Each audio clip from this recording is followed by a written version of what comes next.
Baik, terima kasih rekan-rekan pers sekalian. Nama saya Lodewik Siahaan.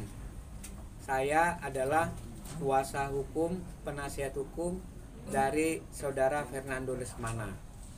Di sini kami mau menjelaskan kepada seluruh masyarakat Indonesia melalui abang kakak sekalian ya. Karena abang kakak sekalian adalah corong kita.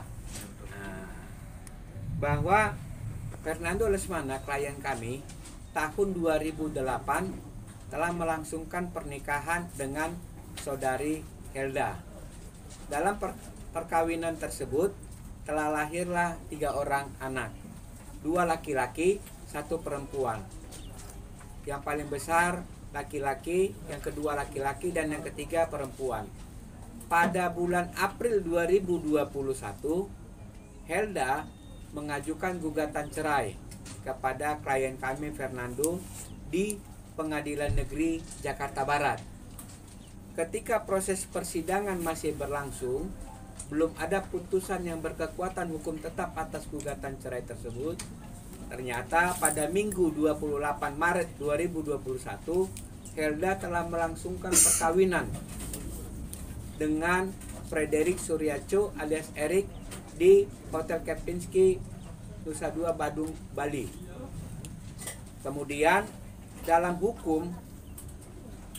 hukum itu adalah kawin tanpa izin atau kawin halangan. Maka pada hari itu juga Fernando saya temani membuat laporan pengaduan ke Polresta Denpasar. Laporan pengaduan pada Minggu 28 Maret 2021 diterima dengan nomor register 252. Kemudian kami juga mengucapkan terima kasih kepada Polresta karena itu ditindaklanjutinya dengan memanggil para pihak, menyita CCTV dan segala macamnya. Jadi jelas di dalam CCTV itu betul ada perkawinan tersebut. Dan di dalam CCTV itu anak ketiga dari pasangan Helda Fernando, yaitu yang perempuan itu Keola, sebagai pagar bagus yang menapur buka itu. Jadi itu sangat melukai hati kita semua.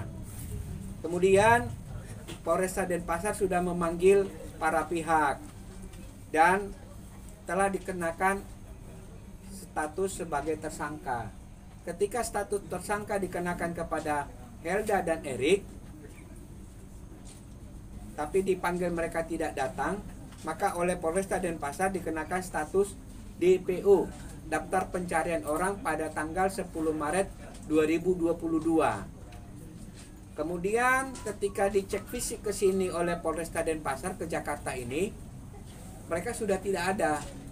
Maka oleh Polresta Denpasar dikenakan pencekalan ke imigrasi, Kemenkumham. Jadi sampai sekarang dia tidak ada lagi di Indonesia ini. Iseng-iseng sekitar minggu yang lalu atau 2 minggu yang lalu kita lihat Instagramnya KD. Di dalam Instagramnya KD ini ada yang menyatakan bahwa pada tanggal 24 Mei 2024 yang akan datang, KD akan konser Mencintaimu di Singapura dengan promotornya Berkat Entertain Production. Kami sudah cek di Singapura bahwa benar ada PT itu, PT Berkat ini. Inilah PT Berkatnya. Di dalam PT Berkat ini, di dalam struktur kepengurusannya, bahwa Erik selaku direktur dan pemegang saham 50%. Kemudian Helda pemegang saham 25%. Atas ini juga kami sudah mengajukan kepada Kementerian Luar Negeri, khususnya KBRI kita yang ada di Singapura, untuk tidak memfasilitasi ini. Karena sesuai dengan surat yang ada di depan kita ini, Helda sama Erik kan sudah dikenakan DPO sama Polresta Denpasar.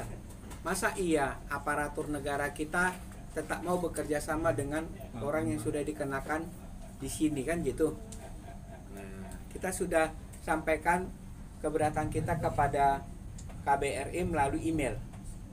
Mudah-mudahan KBRI bisa menampung curahan hati kita dan mau mengabulkan permintaan dari masyarakat Indonesia.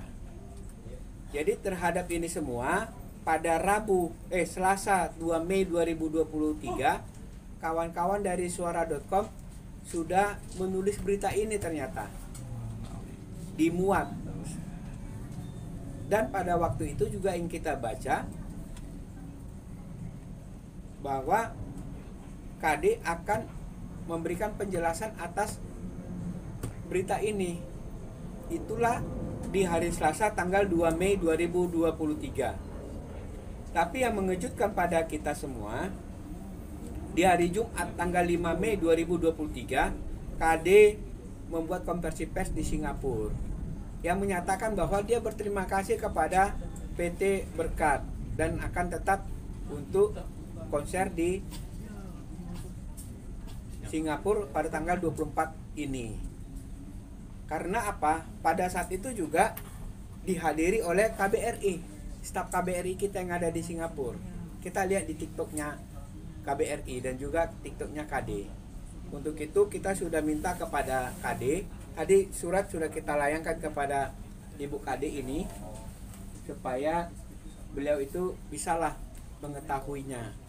Karena kan Ibu KD itu kan selain artis, diva, suka tidak suka, dia kan anggota dewan, anggota dewan dari PDIP, fraksi PDIP Jawa Timur 5. Jadi kayak manapun dia harus mendengarkan aspirasi kita lah.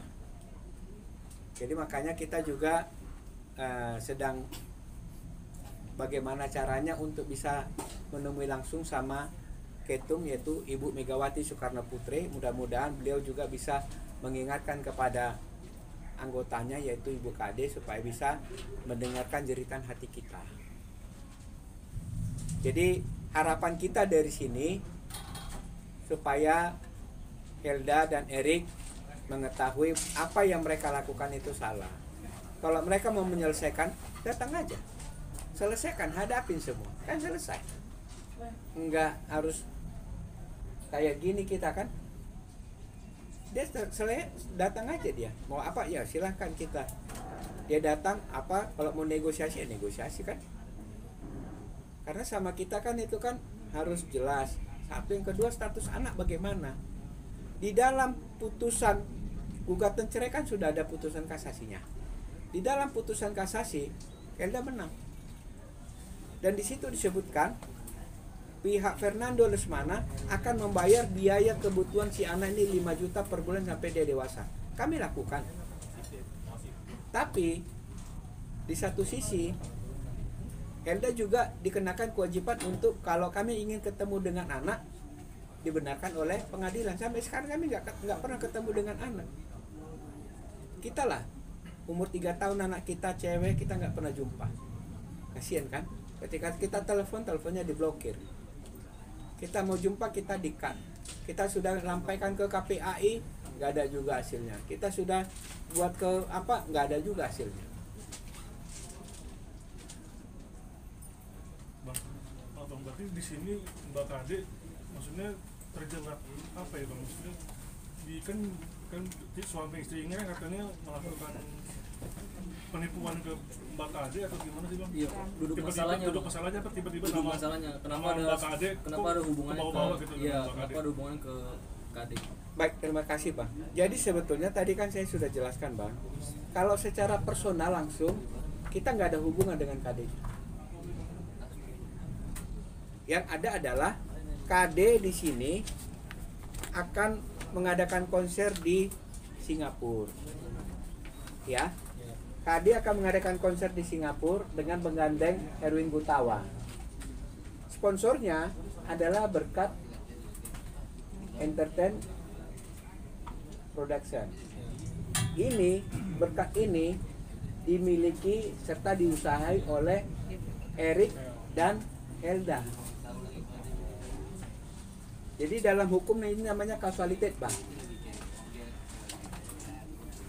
A sama dengan B, B sama dengan C, maka A sama dengan C. Sebetulnya nggak ada kaitannya dengan kita kenal dengan Krisdayanti juga nggak ada hubungannya, Bang. Makanya kita tadi bilang kita meminta kepada Ibu Krisdayanti, tolonglah bantu kita dengarkan jeritan hati nurani kita supaya dia jangan melakukan konser ini yang difasilitasi oleh berkat ini. Kalau nggak difasilitasi oleh berkat ini konsernya ya silakan aja kan, welcome aja. Dengan alasan kalau Elda itu terjerat hukum, Bang, makanya nggak layak kalau berkat memsponsori konser Krisdayanti. Betul, gitu, memang Bang. itu, Bang. Dan ini kan Krisdayanti kan anggota DPR, Bang. Sementara dia sudah terkena hukuman kan DPO dia. Kan nggak benar ini. Kalau bersih kenapa risih dia? Tahun lalu dia memprapradilan Polresta Denpasar, tapi gugatannya ditolak sama Pengadilan Negeri Denpasar. Karena apa? Dalam SEMA nomor 1 tahun 2018 ada jelas dikatakan kalau orang DPO nggak boleh mengajukan prapradilan. Karena ketika dia mengajukan prapradilan, fisiknya harus ada di PN itu. Fisiknya nggak ada. Berarti sejauh ini sudah intinya adalah memohon terhadap Krisdayanti agar tidak melakukan konser karena memang promotor tersebut adalah yang kita tahu adalah DPO. Iya. Oke. Sejauh ini ada nggak, Bang, untuk berkomunikasi langsung dengan Erwin Gutawa atau Krisdayanti atau Baik, terkait lainnya? terima kasih pertanyaan yang baik. Dengan Erwin Gutawa tadi kita sudah ngomong, ya. Erwin untuk mengetahui berarti ya sudah. Iya, dan tadi kita sudah tukaran nomor HP.